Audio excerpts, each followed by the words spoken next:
मित्रों, मेरा नाम रहमान है और मैं उत्तर प्रदेश का रहने वाला हूं। आज मैं आपको मेरे मित्र के साथ घटी एक सच्ची घटना पेश करने जा रहा हूं।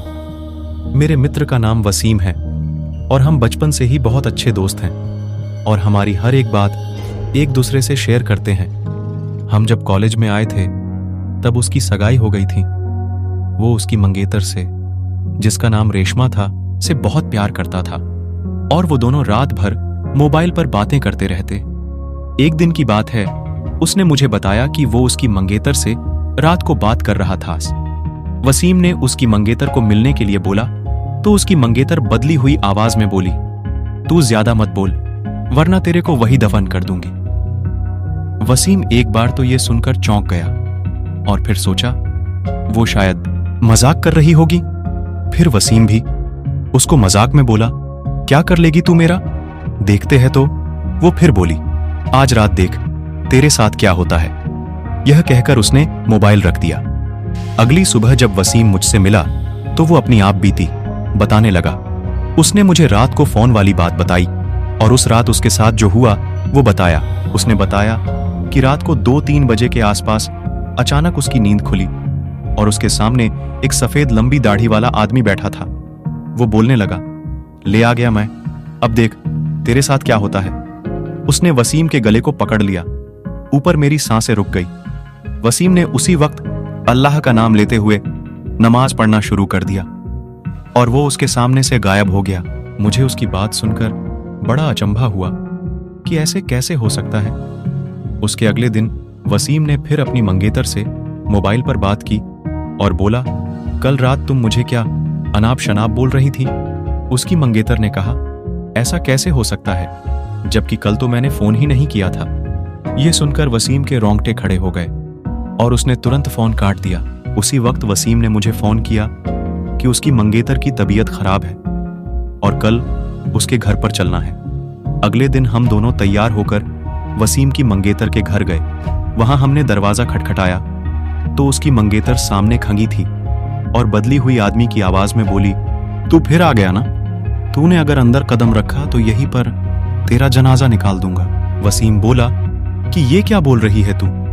वसीम आगे था और जैसे ही उसने घर में कदम रखा उसकी मंगेतर ने दीवार पर टंगी तस्वीर उतारकर वसीम के सर पर दे मारी। उसके सर से खून बहने लग गया। वसीम के ससुर और सालों ने उसकी मंगेतर को पकंग कर बिठाया। फिर उसके सालों ने वसीम के सर पर पट्टी बांधी। रेशमा के दादाजी ने बताया कि रेशमा को जिन्न का साया लग गया है।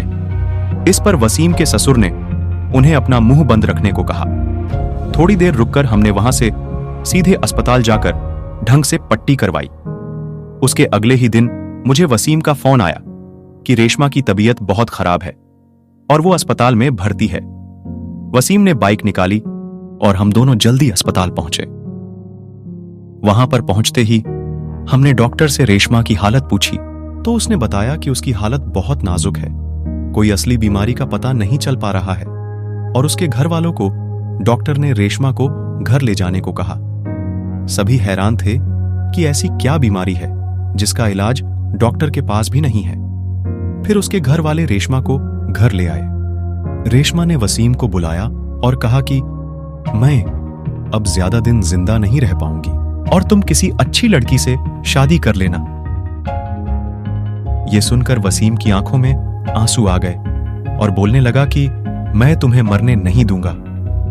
फिर रेशमा के दादाजी ने उसको पास ही के पीर बाबा के पास ले जाने को कहा।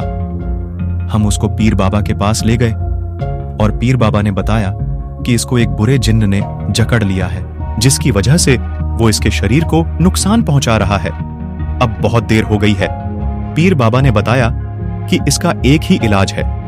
यहां से 80 किलोमीटर दूर एक दरगाह है, वहां इसका इलाज हो सकता है। और बाबा ने बताया कि इसके साथ वही इंसान जाएगा जिसे वो सबसे ज्यादा चाहती है। वसीम ने कहा कि मैं चला जाऊंगा, मुझे बाइक भी चलानी आती है।